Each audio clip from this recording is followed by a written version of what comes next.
The clock is approaching midnight, and the list is still unfinished. You knew what needed to be done. You knew it this morning, you knew it this afternoon, and you know it now. Yet somehow, nothing moved. Science has spent decades studying this gap between intention and action, and what researchers have discovered is far different from what most people assume. The freeze is not laziness, a lack of discipline, or a simple failure of willpower. Instead, it emerges from a conflict between powerful systems inside the brain that were never designed to work together perfectly. The same mechanism that delayed the task today may also be the reason your mind refuses to settle tonight. Subscribe for night science and deep rest. Join dream and cognition. Tonight, we follow the hidden wiring behind procrastination and task avoidance, exploring where the freeze begins, what it quietly costs the nervous system, and what modern psychology reveals about closing the distance between knowing and doing. For now, allow your eyes to close. Take a slow, unhurried breath and feel the weight of your body settling into the surface beneath you. The unfinished burdens of the day have nowhere left to go. There is nowhere else you need to be. And now we begin. Perhaps you know the feeling. You sit down with every intention of starting, yet something inside resists. The chair feels uncomfortable, the room suddenly seems distracting, and your attention drifts toward anything except the task itself. Researchers have a name for part of this experience: temporal self-discontinuity. What they discovered is surprisingly strange. The brain does not always experience your future self as fully connected to your present self. When you imagine yourself completing tomorrow's responsibilities, many of the same neural regions activate as when you think about another person. In a subtle but important way, the future version of you can feel almost like a stranger.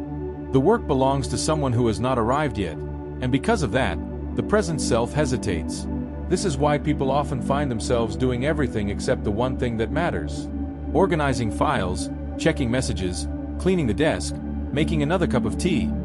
Each activity creates the appearance of progress while quietly avoiding the task at the center of attention. Psychologists call this displacement activity.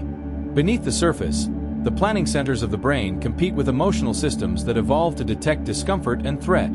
When a task becomes associated with fear, judgment, perfectionism, failure, or self-doubt, the emotional brain often reacts before the rational brain has a chance to respond. To the nervous system, the task begins to resemble a threat. And when the brain perceives a threat, even a symbolic one, avoidance becomes the natural response. Distraction, delay, and escape all provide temporary relief from discomfort. The problem is that relief comes at a cost. There is a particular kind of exhaustion that does not come from working, comes from resisting. Throughout the day, the mind quietly simulates starting, stopping, reconsidering, and postponing. It imagines outcomes, rehearses conversations, calculates risks, and generates reasons to wait. By evening, the brain may have spent hours carrying the weight of a task it never actually touched. The fatigue is real. The energy was spent. It was simply spent invisibly, leaving behind a nervous system that feels drained despite having little tangible progress to show for the effort. Researchers at UCLA uncovered something fascinating about the way we think about ourselves across time. When participants imagined their present selves, brain regions associated with self-relevance became highly active. But when they imagined themselves 10 years into the future, the pattern shifted dramatically, resembling the activity seen when thinking about a complete stranger.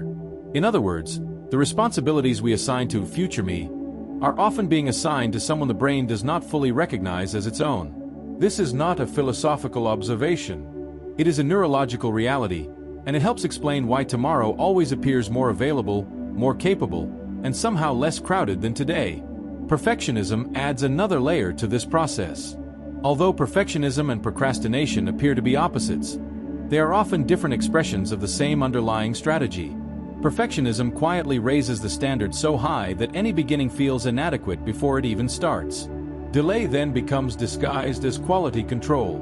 Research has repeatedly shown that maladaptive perfectionism, the kind driven by fear of failure rather than a genuine pursuit of excellence, is among the strongest predictors of chronic procrastination. The work is not postponed because it requires more preparation. It is postponed because beginning creates the possibility of discovering that the outcome may not match the ideal imagined version. The body, meanwhile, keeps an accurate record of what the mind attempts to avoid. Studies examining cortisol levels and heart rate variability have found that chronic procrastinators often carry elevated stress markers compared with individuals who begin tasks closer to the moment they are assigned. During avoidance, The body is not patiently waiting. It remains in a subtle state of readiness. Muscles stay slightly tense, breathing becomes a little shallower, attention remains fragmented, and the nervous system continues tracking the unfinished obligation. The task was never truly absent. It was simply being carried internally, without any of the relief that completion would eventually provide. Researchers have identified certain categories of tasks that trigger avoidance more reliably than others. The most common are tasks with unclear starting points, tasks connected to evaluation or judgment, and tasks whose outcomes feel personally meaningful. The shared feature among all three is not difficulty. It is identity. When a task feels capable of revealing something about your intelligence, competence, worth, or value, the stakes become much larger than the task itself. To the brain, the challenge no longer concerns a project or assignment. It concerns the self. And when identity feels threatened, the amygdala responds with the same urgency it would reserve for more immediate dangers. Behavioral scientists refer to the space between intention and action as the intention-behavior gap. Decades of research suggest that this gap is rarely caused by a lack of motivation. Most procrastinators are highly motivated. The problem lies in implementation. The brain often lacks a clear pathway connecting the intention to a specific action. Studies on implementation intentions, simple plans that specify exactly when, where, and how a task will begin, have consistently shown substantial improvements in follow-through. Wanting to work and having a neurological pathway that leads directly into work are not the same thing. The relationship between procrastination and sleep runs in both directions. Most people assume procrastination damages sleep, but the reverse is equally true. Even a single night of poor sleep can reduce the brain's ability to regulate avoidance the following day. Sleep deprivation weakens the prefrontal cortex, the very region responsible for overriding emotional impulses generated by the limbic system. When sleep quality declines, the brain becomes less capable of resisting distraction and more vulnerable to avoidance. The result is a self-reinforcing cycle in which procrastination harms sleep, and poor sleep makes procrastination more likely. Not all procrastination looks obvious. Sometimes it disguises itself as productivity. Researchers refer to this pattern as structured procrastination or productive avoidance. The individual answers emails, organizes files, cleans the house, and completes dozens of smaller responsibilities while the most important task remains untouched. Because real work is being accomplished, the nervous system experiences temporary relief. Yet the central obligation remains unresolved. By evening, this creates a peculiar mental tension. You have been genuinely busy, genuinely productive, and yet somehow still distant from the one thing that mattered most. Dopamine also plays a surprisingly important role in task avoidance. The brain's reward system evolved to prioritize immediate and predictable rewards. Long-term projects often provide little reward during the process itself, offering satisfaction only after completion. In contrast, social media, entertainment, comfort food, and other distractions deliver quick and reliable dopamine signals. Left to its natural preferences, the brain will often choose the immediate reward over the delayed one. The responsibility of resisting that pull falls largely on the prefrontal cortex. What we call willpower is often the brain expending valuable energy to maintain that resistance against a constant neurological current pulling in the opposite direction. The shame that follows a day of avoidance is not merely emotional. Brain imaging research suggests that self-critical thoughts activate regions associated with both social and physical pain. When you reflect on what you failed to accomplish, the brain responds in ways remarkably similar to how it responds to rejection or injury. The feeling of having let yourself down is processed with genuine neurological seriousness. To the nervous system, self-disappointment is not simply a metaphorical wound. It is experienced as a real form of pain. This helps explain another modern phenomenon known as revenge bedtime procrastination. Researchers use this term to describe the tendency to delay sleep as a way of reclaiming personal time after a day dominated by obligations. When people feel that their schedules have been controlled by work, responsibilities, or the expectations of others, the late-night hours begin to feel like the only remaining territory that belongs entirely to them. Sleep is postponed, not because rest is unwanted, but because freedom feels more urgent. In many cases, The sleepless night becomes a quiet act of resistance against a day that felt overly controlled. Over time, the nervous system accumulates the weight of these patterns. Scientists studying allostatic load, the cumulative burden of chronic stress, have found that prolonged avoidance of emotionally significant tasks contributes to physiological wear and tear throughout the body. Each day an important task remains unaddressed adds another small layer of stress to the system. Weeks later, those layers begin to accumulate.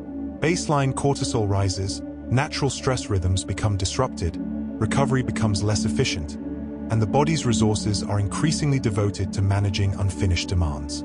To the nervous system, an undone task is never neutral. It remains active in the background, quietly asking for attention long after the conscious mind has tried to look away. To the nervous system, unfinished tasks are rarely neutral. They are treated as unresolved threats, and a small portion of the body's stress response remains quietly dedicated to monitoring them. Day after day, that background vigilance continues, subtle but persistent, consuming attention and energy even when the task itself is nowhere in sight. Yet something remarkable happens the moment you finally begin. Researchers have measured a physiological shift that occurs within the first few minutes of starting a previously avoided task. Heart rate variability begins to improve. Cortisol levels start to stabilize. Activity in the amygdala, which helped maintain the avoidance state, gradually decreases. What matters is not completion. It is initiation. Simply beginning changes the brain's assessment of the situation in real time. The task is no longer an unknown threat sitting in the distance. It has entered motion, and the nervous system responds very differently to movement than it does to prolonged anticipation. Over the past decade, researchers have also explored the relationship between procrastination and self-compassion. The findings have been remarkably consistent. Harsh self-criticism after procrastinating tends to increase the likelihood of future procrastination rather than reduce it. The reason is surprisingly simple. Shame and guilt activate many of the same emotional systems that made the task feel threatening in the first place. The cycle feeds itself. Criticism deepens feelings of inadequacy. Inadequacy raises the emotional stakes of the task, and elevated stakes make avoidance more likely. Self-compassion works differently. By reducing the emotional threat associated with imperfection, it lowers the resistance surrounding the task and makes action easier to begin. The connection between procrastination and sleep continues even after you climb into bed.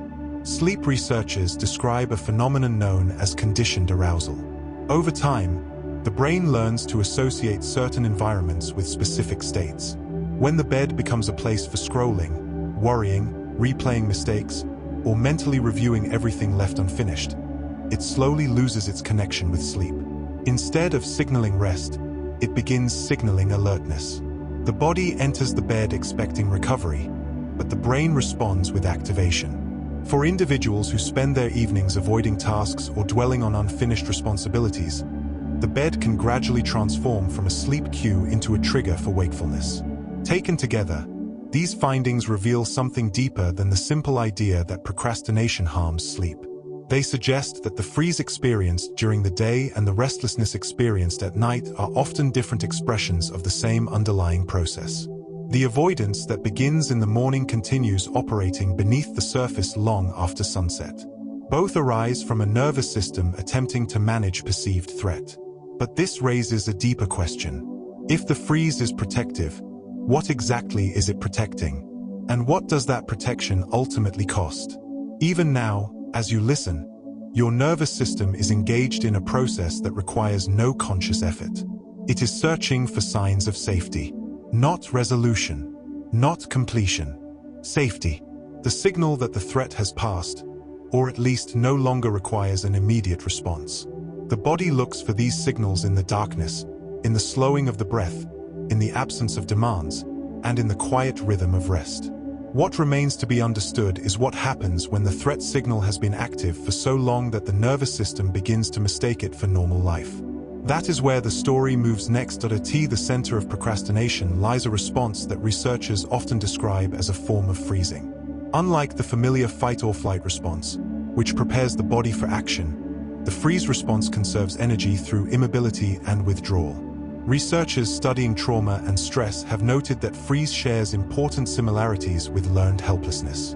The body does not stop because it consciously decides to surrender. It stops because the nervous system has concluded that action feels too costly, too uncertain, or unlikely to succeed. The result is a peculiar form of stillness in which movement feels possible in theory but strangely inaccessible in practice. What makes this pattern particularly important is that repeated avoidance can alter the brain over time. Neuroimaging studies suggest that individuals with chronic procrastination often show weaker connectivity between regions involved in emotional regulation and impulse control. These pathways help the prefrontal cortex regulate emotional reactions generated by the amygdala. Every time discomfort is avoided rather than confronted, the brain reinforces the habit of retreat, not through a single dramatic decision, but through thousands of small moments in which discomfort is bypassed. Avoidance is not passive waiting. It is practice. And like any practice, repetition strengthens the pattern. One of the most influential ideas in modern procrastination research is future self continuity. Studies have shown that people who feel psychologically connected to their future selves tend to procrastinate less, plan more effectively, manage finances more responsibly, and maintain healthier sleep habits. The explanation appears to be neurological as well as psychological. Many of the brain regions involved in imagining the future overlap with those involved in planning and motivation. When the future version of yourself feels distant, planning for that person can feel like doing a favor for someone else. When that future self feels connected to who you are today, action becomes an investment rather than a sacrifice. Researchers have also identified a specific period shortly after waking when the brain is especially receptive to task initiation. During the first 30 to 45 minutes of the day, cortisol naturally rises in what is known as the cortisol awakening response. Despite its reputation, cortisol during this period is not a sign of stress. It functions as a biological mobilization signal, preparing the body for action. People who use this window to make initial contact with important tasks often report lower levels of procrastination later in the day. Delaying engagement until the afternoon allows uncertainty to grow and emotional resistance to accumulate. Procrastination is also more physical than many people realize. The body often begins reacting before conscious awareness catches up. Heart rate rises slightly. Muscles tighten in the jaw and shoulders. Breathing becomes shallower. Studies examining task avoidance have found these physiological changes even during relatively minor forms of procrastination. Long before the mind creates a story about why the task can wait, the body has already begun responding. The nervous system detects threat faster than conscious thought can explain it. Perfectionism intensifies this process in a way that creates a powerful feedback loop. Perfectionism encourages postponement because beginning risks revealing flaws. But each day of postponement quietly raises expectations. A project started immediately can be imperfect and exploratory. The same project started 10 days later feels burdened by 10 days of anticipation. The longer the delay, the greater the pressure to justify it with exceptional results. Increased pressure creates greater fear strengthens avoidance, and avoidance produces even more pressure. Researchers often describe this as the perfectionism procrastination spiral because each side continuously reinforces the other. Sleep deprivation adds another layer to the cycle. Both poor sleep and procrastination are associated with reduced activity in regions of the prefrontal cortex responsible for cognitive control. These areas help us resist impulses, delay gratification, and sustain effort toward long-term goals. When sleep quality declines, cognitive control weakens. Distractions become more appealing, emotional reactions become stronger, and the ability to override avoidance decreases. What appears to be a problem of motivation is often a problem of neurological resources. A tired brain finds it significantly harder to choose the difficult but meaningful action over the easy and immediate one. Sleep and procrastination are connected through more than habit. They are linked by the same neural systems. Studies have shown that even a single night of poor sleep can measurably reduce activity in the prefrontal cortex the following day, weakening the brain's ability to regulate impulses and sustain effort toward meaningful goals. When sleep debt accumulates over time, this effect becomes even more pronounced. The result is a self-reinforcing cycle. Poor sleep makes procrastination more likely, and procrastination creates the stress and cognitive arousal that make quality sleep harder to achieve. The loop is not merely psychological. It is built into the architecture of the brain itself. There is a particular feeling that arrives at the end of a day when important tasks remain untouched. It is different from ordinary fatigue. Researchers studying task incompletion rumination have found that unfinished work generates intrusive thoughts at a much higher rate during the evening and pre-sleep hours than during the day. Part of this can be explained by the Zeigarnik effect, first identified nearly a century ago and replicated many times since. The brain appears to give unfinished tasks a special status, repeatedly returning to them while allowing completed tasks to fade into the background. When the mind revisits an incomplete task before sleep, it is not necessarily trying to punish you. It is attempting to find closure for a loop that remains open. One of the most consistent findings in motivation science is known as the progress principle. Research following professionals across hundreds of workdays found that the strongest predictor of a positive inner work experience was not major achievements or dramatic breakthroughs.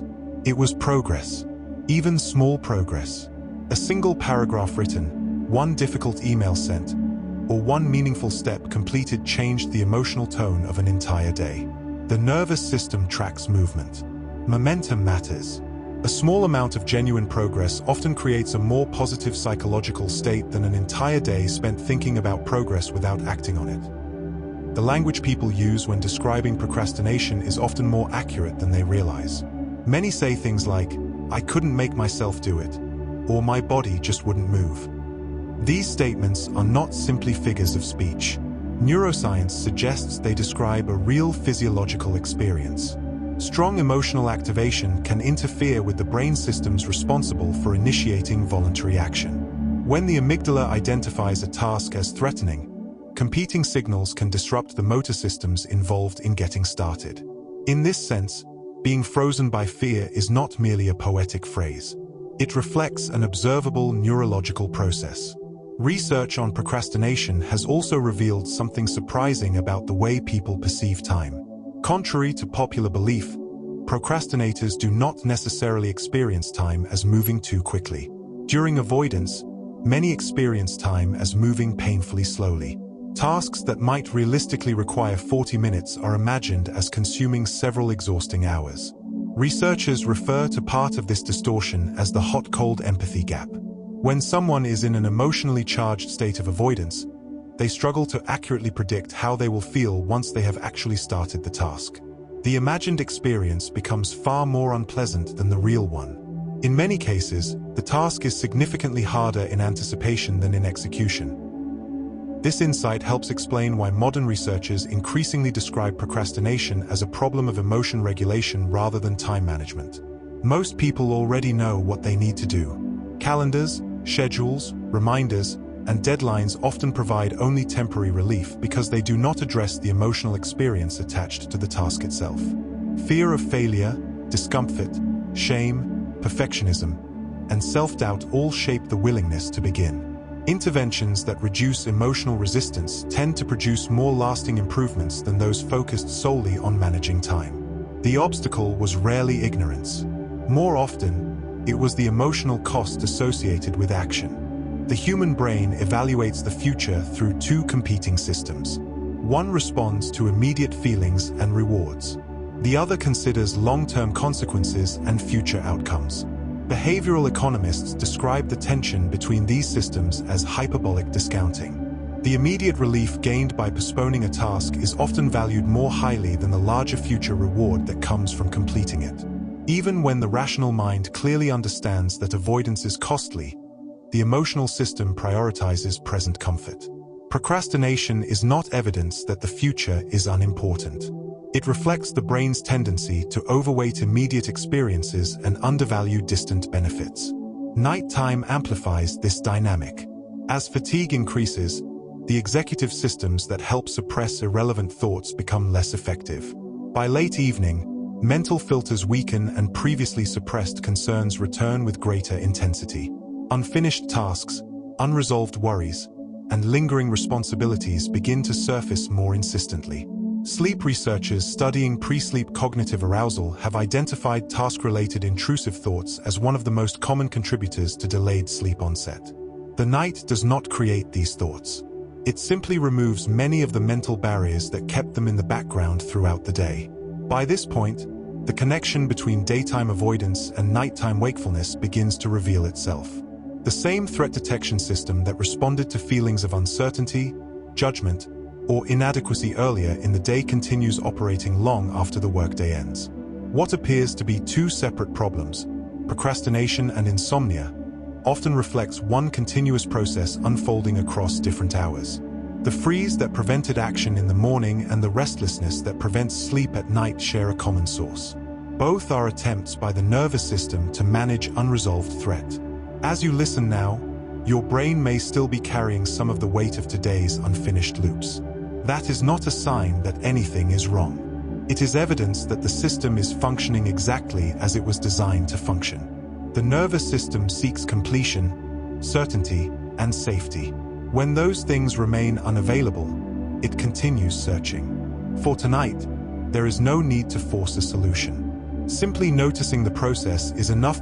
One influential explanation for procrastination focuses on the limits of self-regulation. According to this perspective, the ability to resist impulses, maintain attention, and continue effortful work depends on finite cognitive resources. Throughout the day, those resources are gradually consumed by decisions, distractions, responsibilities, and emotional demands. By evening, the capacity to override avoidance may be significantly reduced. The challenge is not always a lack of motivation. Sometimes the motivational system remains intact while the mental resources required to act on that motivation have been depleted. The brain's default mode network adds another layer to the story. This network becomes active when attention is not focused on an external task. It replays memories, imagines future scenarios, evaluates social experiences, and constructs narratives about the self.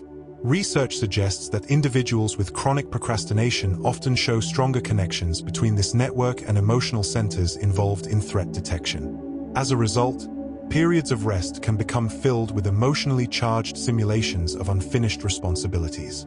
Even during downtime, the mind continues rehearsing possibilities, revisiting concerns, and imagining outcomes.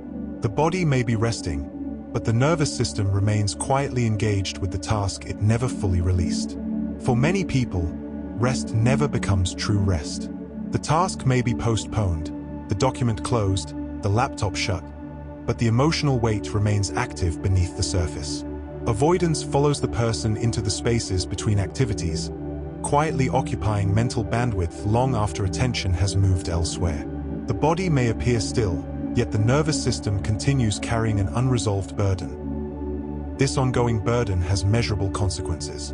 A large longitudinal study following thousands of adults over several years found that chronic procrastination was associated with higher rates of hypertension, cardiovascular problems, and musculoskeletal complaints, even after accounting for other lifestyle factors. Researchers point to allostatic load, the cumulative wear and tear produced by persistent low-level stress, as a key mechanism. From the perspective of the nervous system, an unfinished report and an unresolved threat share an important similarity. Both remain unresolved. Both activate stress pathways. Both demand monitoring. The difference is often one of intensity rather than category. The body responds to an ignored responsibility with a quieter signal than it would respond to a predator, but the signal may persist far longer. One of the most effective tools identified by procrastination researchers is surprisingly simple. Rather than focusing on what needs to be done, implementation intentions focus on exactly when, where, and how it will be done. Decades of research have shown that creating a specific plan, such as deciding that a task will begin at a particular time and place, dramatically increases follow-through. The reason appears to be neurological. A clear cue reduces the need for decision-making in the moment. The brain no longer debates whether to begin. It recognizes the signal and moves into action. In many cases, the obstacle was never motivation. It was ambiguity. Not all procrastination emerges from fear of a particular task. Sometimes the problem is sheer volume. Researchers refer to this pattern as overwhelm-induced procrastination or paralysis procrastination. When too many demands compete simultaneously for attention, the brain struggles to determine where to begin. Every task feels urgent. Every task feels important. Every task appears to require immediate action. Faced with more information than it can efficiently organize, the nervous system may default to inaction altogether. What appears from the outside as laziness is often a system overwhelmed by competing priorities and unable to establish a clear sequence. Research on future self-continuity has produced one of the most unusual findings in the procrastination literature. Studies suggest that simply encouraging people to imagine their future selves in vivid detail can increase follow-through on difficult goals. Writing a letter to a future version of yourself, imagining their circumstances, concerns, and hopes, appears to strengthen the psychological bridge between present and future identity. Once that connection becomes more vivid, the brain begins evaluating future outcomes differently. The work no longer feels like a burden assigned to a stranger. It becomes an investment in someone who feels increasingly familiar. The emotional distinction between guilt and shame is also crucial.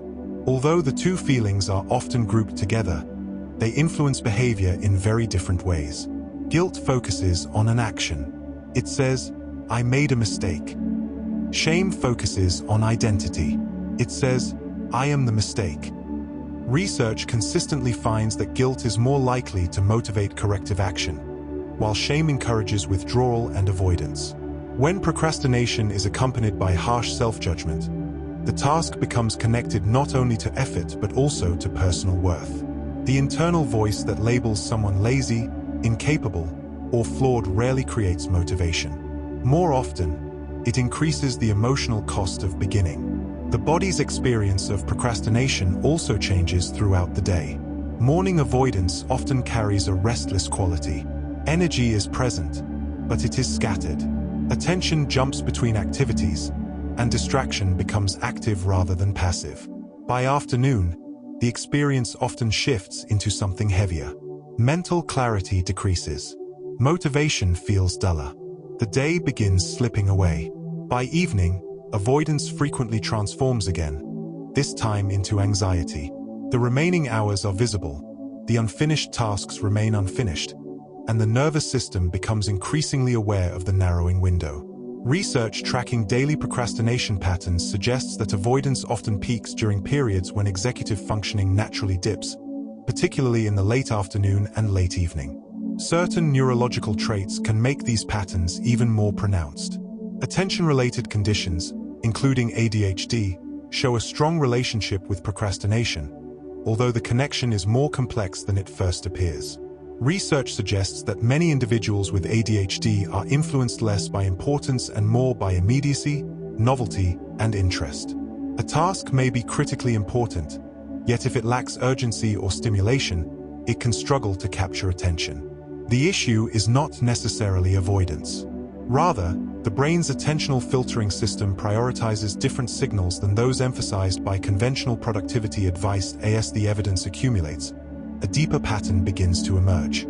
The body that freezes during the day and the mind that remains awake at night are often responding to the same underlying process.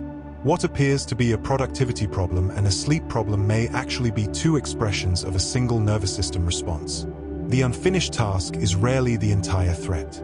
More often, the threat lies in what the task seems to represent: judgment, failure, inadequacy, rejection, the possibility of discovering something uncomfortable about oneself. And this leads to one of the most important questions in procrastination research. If the freeze response exists to provide protection, what exactly is it protecting? If the task itself is not the true source of fear, then perhaps the nervous system is attempting to shield something deeper. Not the deadline, not the project, not the report, but the self-image attached to them. The possibility that success or failure might feel like evidence about personal worth rather than simply feedback about performance. As you listen, perhaps that possibility feels familiar. Perhaps there is a task somewhere in your own life that carries more emotional weight than its practical importance would suggest. A task that feels larger than it should, heavier than it appears. If so, The nervous system may not be responding to the work itself. It may be responding to what the work seems capable of confirming. An understanding that distinction may be the beginning of loosening the grip of the freeze altogether. Not as a thought, but as a weight. The kind of person who lies awake at midnight replaying everything left unfinished is rarely someone who does not care enough. More often, they care too much. The distance between who they are and who they believe they should be can feel impossibly wide in the darkness, and the burden of that gap is carried not as an idea, but as a physical and emotional weight.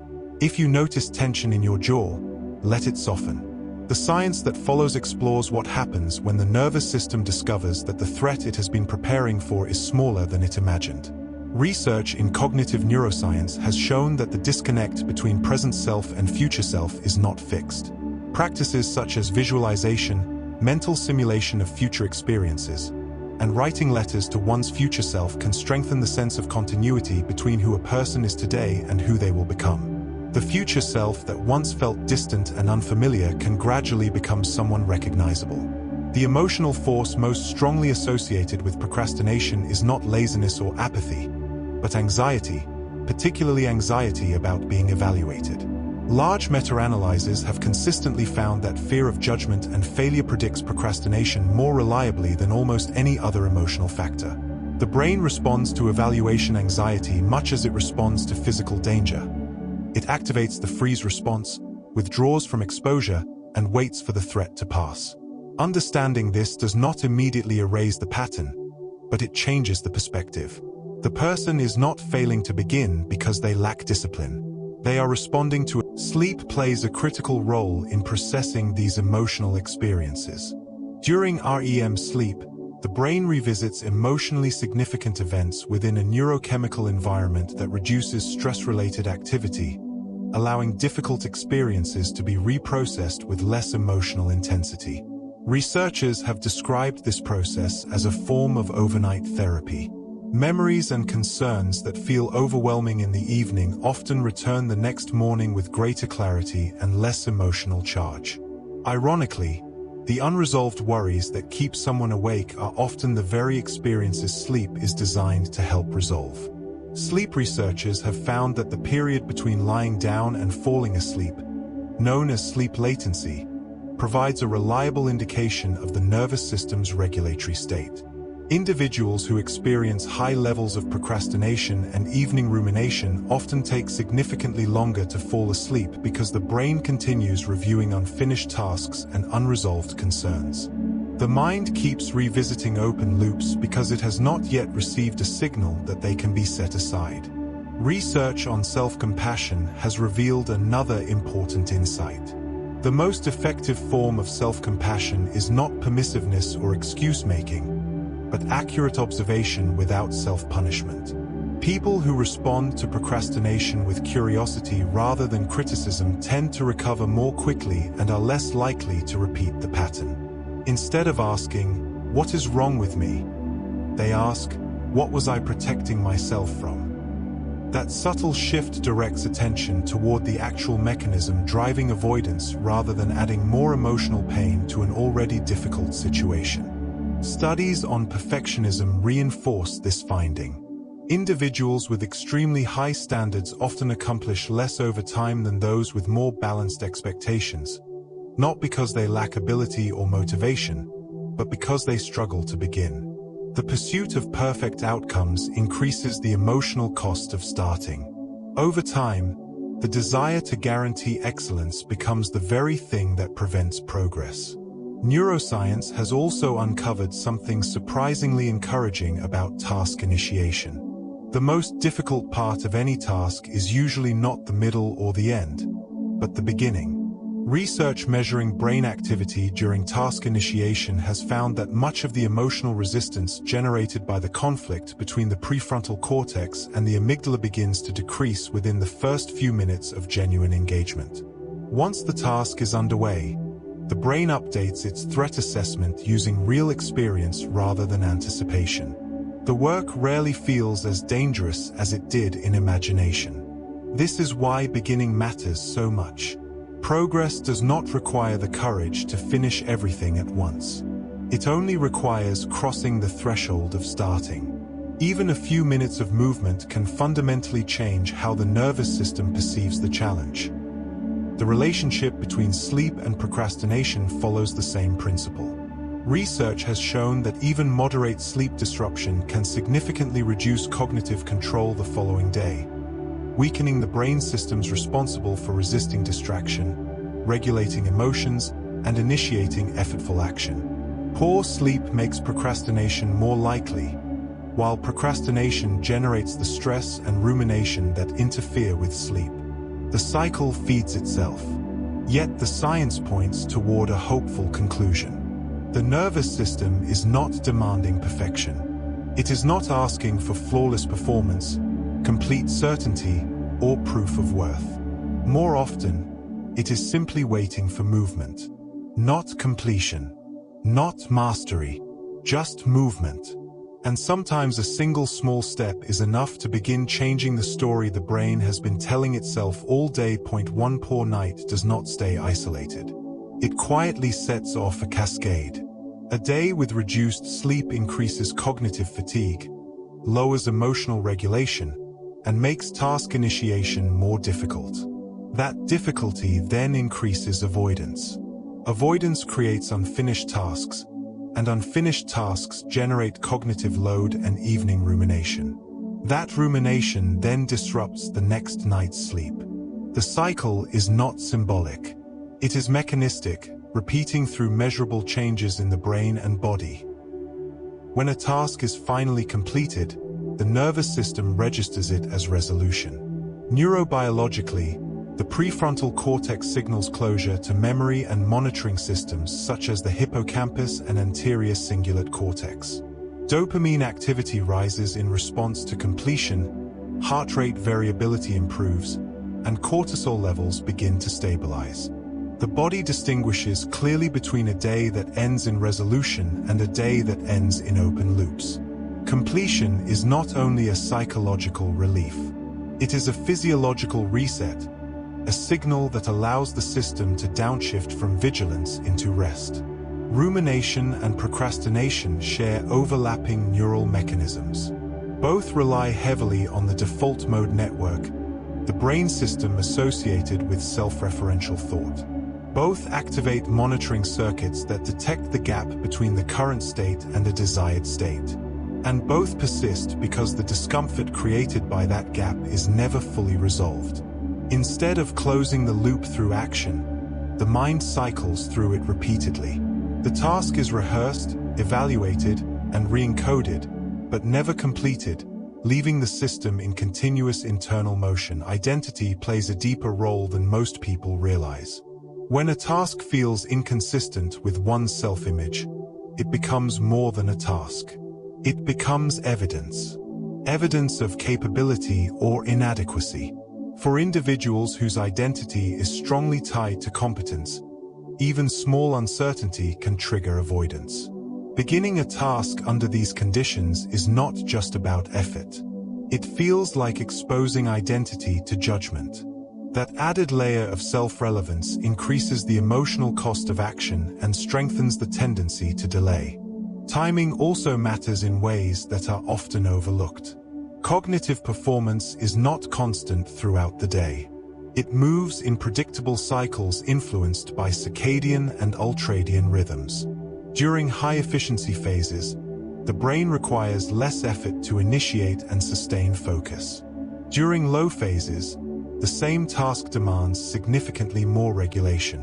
When individuals repeatedly attempt to begin demanding work during low cognitive periods, resistance increases, not because the task changes, but because the brain is biologically less prepared to engage it.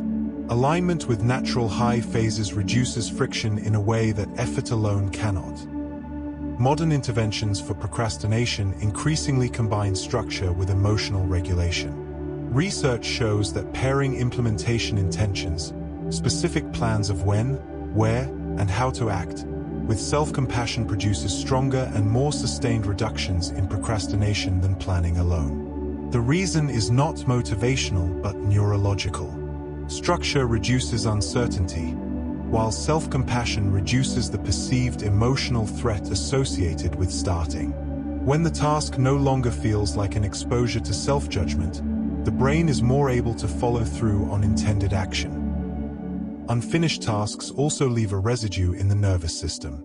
Stress responses initiated during the day are not automatically completed. They remain partially activated when resolution does not occur. Over time, these incomplete stress cycles accumulate, contributing to a background level of physiological tension. The body continues to hold what the mind did not finish.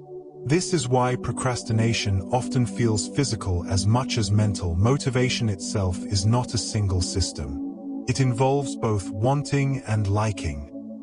The wanting system drives pursuit and anticipation, while the liking system produces satisfaction upon completion. In procrastination, these systems often become misaligned. The desire to complete the task may remain intact, but the anticipated emotional experience of doing it feels unpleasant. When motivation lacks a sense of immediate reward or emotional ease, initiation becomes more difficult even when long-term goals are clear. Sleep is deeply embedded in this entire system. Chronic procrastination is associated with reduced sleep quality, including less slow-wave sleep, increased fragmentation, and reduced physiological restoration. Slow-wave sleep is critical for immune function, metabolic repair, and neural waste clearance. When sleep is disrupted by rumination and stress, the brain enters the next day with reduced capacity for cognitive control.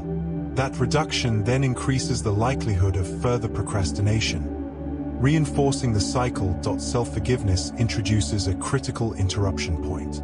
Research shows that individuals who respond to procrastination with self-forgiveness rather than self-punishment are less likely to repeat the pattern. The mechanism is straightforward. Self-forgiveness reduces shame, and reduced shame lowers avoidance. When behavior is no longer fused with identity-based threat, action becomes more accessible. Across these findings, a consistent pattern emerges. Procrastination is not simply a failure of discipline. It is the interaction of emotional threat, cognitive fatigue, physiological stress, and disrupted recovery systems. Each component reinforces the others, forming a loop that spans both day and night. Even within this loop, the nervous system remains responsive to change. Small shifts in sleep, structure, timing, or self-relationship can alter the trajectory of the cycle. The system does not require perfection to begin adjusting. It responds to signals of safety, clarity, and movement. And once those signals appear, even briefly, the loop begins to loosen rather than tighten. Procrastination is not a failure of wanting. Every person who spent a day in the freeze wanted to complete the work. What failed was the bridge between intention and action, the neural and emotional pathway linking the self that cares about outcomes with the self that feels safe enough to begin without perfect conditions. Research from the past 2 decades suggests that this bridge is not strengthened through pressure or self-criticism, but through reducing perceived threat. When a task stops carrying the weight of existential judgment, the body naturally moves toward it, in the same way it moves toward anything it experiences as safe enough to approach. The cycle of task avoidance also has a natural limit. Each day, at some point, the nervous system exhausts its capacity to sustain a continuous threat signal. This does not happen because the task is resolved, but because sustained physiological alertness is metabolically costly, and the brain gradually downshifts the alarm when the threat is not immediate. This shift is already happening continuously, even without conscious effort. What follows next is not more pressure, but a different register of understanding, one that focuses less on why the freeze happens and more on what life looks like when it loosens. People who learn to work with procrastination rather than against it consistently report a shift in experience. The task is no longer perceived as an enemy. When initiation is separated from self-judgment, the quality of engagement changes. Studies on self-compassionate action show that individuals who begin without requiring ideal conditions experience lower distress during work and greater satisfaction afterward, even when performance remains unchanged. The work itself does not change. What changes is the nervous system's relationship to it. One of the most reliable findings in this area is the power of micro-commitments. A small, defined action, 2 minutes of effort, a single paragraph, one email, can bypass the brain's initial threat evaluation because the cost is too low to trigger strong avoidance. Once action begins, the brain updates its prediction. The task is not imagined danger but real movement, and reality is almost always less threatening than anticipation. Beginning does not solve the task, but it reclassifies it from threat to process. Night often becomes the moment where the mind tries to resolve what the day left open. This is not punishment. It is the brain attempting to close cognitive loops so that resources can be freed for rest. The same mechanism that creates restless review also reflects an underlying function. Unfinished processes remain active until they are resolved or reduced. Even partial completion can shift this internal signal, changing the state from unresolved to in progress, and that shift alone is enough to ease the system toward rest. Meaning also plays a central role in this transition. When a task is connected to something personally significant rather than purely evaluative pressure, the brain's threat response decreases. The gap between present self and future self narrows when the future self represents something worth caring about, not just something to perform for. In the same way, even partial task completion before sleep has been shown to improve sleep quality, reduce cortisol levels, and shorten sleep latency. The nervous system responds not to perfection, but to evidence of movement. Sleep itself is deeply involved in this cycle. A day filled with avoidance and rumination leads to more fragmented sleep, reduced slow-wave activity, and less effective emotional processing overnight. Conversely, completing even a single avoided task can improve sleep architecture, allowing the brain to transition more fully into restoration. Rest is not simply inactivity. It is a structured biological process that depends on whether the system perceives its internal world as resolved enough to disengage. Ultimately, procrastination is not a failure of motivation. It is a disruption in regulation between emotion, threat perception, and initiation. The freeze is not a lack of discipline but a protective response that becomes miscalibrated when tasks are associated with identity, judgment, or emotional overload. When that threat is reduced, even slightly, the system begins to recover its natural movement toward action. And when movement begins, even in the smallest form, both the work and the nervous system start to return to balance. The goal is not to be someone who never avoids, but to be someone who can begin. The nervous system's capacity for re-regulation, its ability to return from stress to calm, is strongly shaped by consistent sleep. Research by Alyssa Eppel and colleagues at UCSF shows that sleep quality is one of the strongest predictors of next-day cortisol recovery, meaning that well-rested individuals return to baseline faster after stress. This matters for procrastination because the perceived threat of a task is partly built on baseline physiological state. A well-rested brain starts from a lower threat level, while a tired brain begins already closer to overload, with fewer resources available to regulate emotional resistance. This is why procrastination so often appears at the intersection of exhaustion and perfectionism, especially in high-functioning adults. The person is capable and aware of what needs to be done, but their internal standards combined with biological depletion create a state of paralysis that resembles laziness while actually reflecting the opposite. A system trying to maintain quality without having enough regulatory capacity to initiate.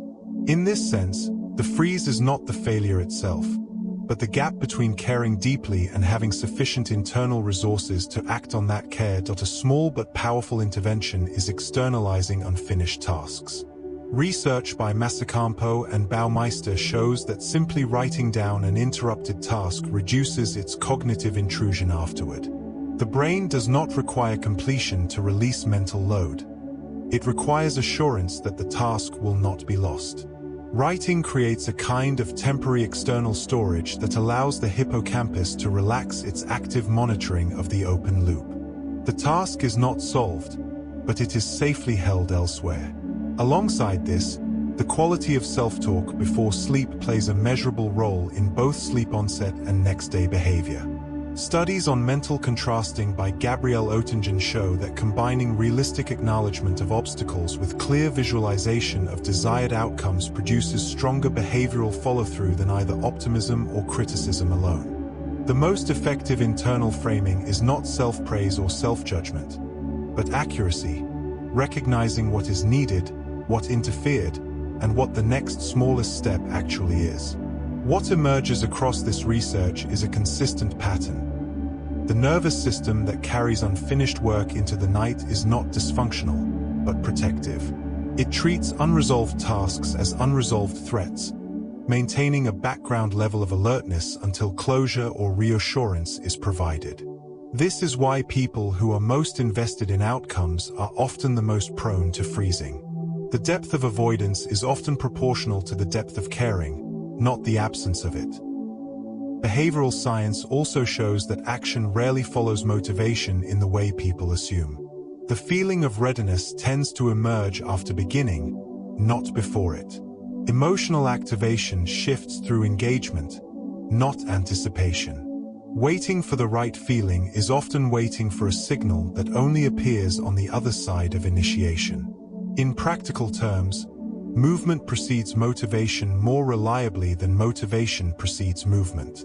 At night, when external demands quiet down, the mind often moves into a more honest but also more burdened state. Cortisol and cognitive control naturally decline, which reduces the brain's ability to suppress unresolved material. This is why unfinished tasks return more forcefully at bedtime. The brain is not creating new problems. It is simply losing the capacity to filter old ones.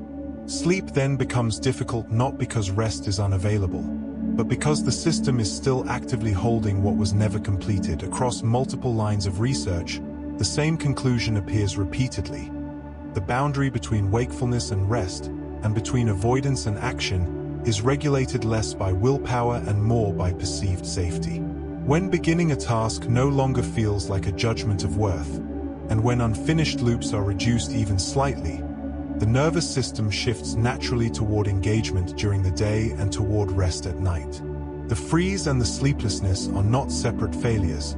They are two expressions of a single system trying to manage overload, uncertainty, and self-evaluation with the limited resources available to it. The research does not say the freeze should be overcome. It says the freeze should be understood, and that understanding, when it becomes felt knowledge rather than abstract information, changes what the nervous system needs in order to feel safe. There is a version of tomorrow that is already possible, not one built on perfect conditions or the absence of fear, but one that begins exactly where you are, tired, imperfect, carrying the weight of the day, and still able to take the first step the body can tolerate. Research on behavioral momentum suggests that this first step, however small, alters trajectory more than extensive planning without action ever can. The body learns through movement, not intention.